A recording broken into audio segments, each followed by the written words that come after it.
কমিশনারবৃন্দ এবং 2018 সালে নিয়োগপ্রাপ্ত প্রধান নির্বাচন কমিশনার এবং নির্বাচন কমিশনারবৃন্দ তাদের যে অ্যাপয়েন্টমেন্ট প্রক্রিয়া ছিল সার্চ কমিটি গঠন করার মাধ্যমে এটি বাংলাদেশের কোনো আইন অনুযায়ী হয়নি।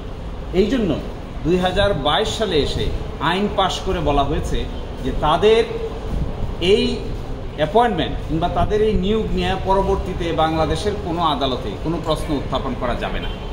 আমরা এই যে দায়মুক্তি যে এত সালে নির্বাচন এবং নির্বাচন প্রক্রিয়ায় যে অ্যাপয়েন্টেড হয়েছে তাদেরকে নিয়ে কোনো আদালতে প্রশ্ন উত্থাপন করা যাবে না, এই আইনটাকেই আমরা চ্যালেঞ্জ করেছি। আমরা বলেছি এইভাবে আইন করে কোনো বিচার বিভাগের ক্ষমতাকে খর্ব করা যায় না। এইভাবে বলা যায় না যে কোনো বিচারিক আদালতে কোনো বিষয় কেউ উপস্থাপন করতে পারবে না। এই ধরনের আইন নিজেই অসাংবিধানিক। এই জন্য আমরা বলেছি ক্ষমতার পৃথকীকরণ যে নীতি আছে এই নীতিতে পার্লামেন্ট এই ধরনের আইন পাশ করতে পারবে না যে আইন পাশ করলে পরে বিচার বিভাগ অকার্যকর হয়ে যায়, বিচার বিভাগের কোনো ক্ষমতা থাকে না। এই জন্যই আমরা চ্যালেঞ্জ করেছি। আজকে এটি জমা দেওয়া হয়েছে, নির্ধারিত কার্যতালিকা অনুযায়ী আদালতে আসবে এবং শুনানি হবে। আশা করি ভালো কিছু পাওয়া যাবে। এই ধরনের আবেদন আপনারা আগে করেননি কেন?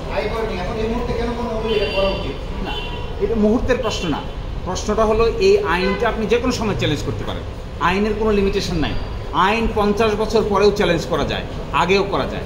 আগে করা হয়নি, এখন করা হয়েছে। এর অর্থ হলো এটা নয় যে এই জন্য এটা বৈধতা দেওয়া হয়েছে। এর অর্থ হলো এটা যে সাংবিধানিক যে জুরিসপ্রুডেন্স আছে, সংবিধান কর্তৃক প্রদত্ত যে বিধিমালা এবং নতুন করে যে বেসিক স্ট্রাকচার, রাষ্ট্র কাঠামোর বেসিক স্ট্রাকচার আছে, এই বেসিক স্ট্রাকচারকে আপনি যে কোনো সময় যে কোনো পর্যায়ে যে কোনো রিট জুরিসডিকশনে চ্যালেঞ্জ করতে পারেন। আমরা তাই করেছি। অবশ্যই রিট মেনটেনেবল হবে, কারণ এই রিট দায়ের করেছে বাংলাদেশ সুপ্রিম কোর্টের 10 জন আইনজীবী। এবং যখন কোনো আইনকে চ্যালেঞ্জ করা হয় তখন আইনজীবীরাই হলো সবচাইতে বেশি এগ্রিভ পার্টি, সবচাইতে বেশি প্রাসঙ্গিক পক্ষ, এবং তাদেরকেই পক্ষ করা হয়েছে।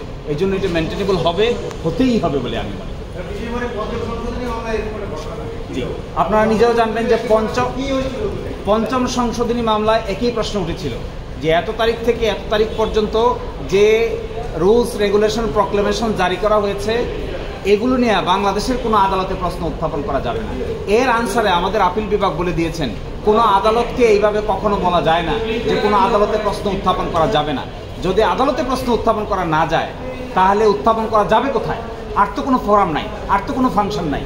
এই জন্যই আমাদের সুপ্রিম কোর্টের ইতোমধ্যে জাজমেন্ট আছে, রায় আছে যে এই ব্যাপারে যদি কোনো আইন এইরকম বিধান থাকে যে আদালতে প্রশ্ন উত্থাপন করা যাবে না, সেই আইন নিজেই অসাংবিধানিক হিসেবে ঘোষিত হবে। পঞ্চম সংশোধনীতে তাই হয়েছে। এই দায়মুক্তি দিয়েছে কারণ ওনারা মনে করেছেন 14 সালের নির্বাচনের যে অ্যাপয়েন্টমেন্ট প্রক্রিয়া এবং 18 সালের নির্বাচনের যে অ্যাপয়েন্টমেন্ট প্রক্রিয়া এটি আইনসম্মতভাবে হয় নাই। এটি ওনারা মনে করেছেন দেখেই বলেছেন যে এই ব্যাপারে আদালতে কোনো প্রশ্ন উত্থাপন করা যাবে না। আর না হয় দায়মুক্তি দেওয়ার আর কোনো কারণ থাকতে পারে না। নিজেরাই ভেবে নিয়েছেন যে এটি বেআইনি কাজ হয়েছে, এখন এটিকে বৈধতা দিতে হবে। আচ্ছা, তাদের নিয়োগ যদি আপনার ঠিক না হয় তাহলে নির্বাচন তো প্রশ্নবিদ্ধ। অবশ্যই তাদের নিয়োগ প্রক্রিয়া যদি আইন অনুযায়ী না হয়ে থাকে, আনকনস্টিটিউশনাল ডিক্লেয়ার হয়ে থাকে, দায়মুক্তি যদি আনকনস্টিটিউশনাল ডিক্লেয়ার হয়ে থাকে, তাহলে তাদের কৃত সকল কর্মকাণ্ডই নেসেসারিলি অনিবার্যভাবে অবৈধ হিসেবে ডিক্লেয়ার করতে হবে।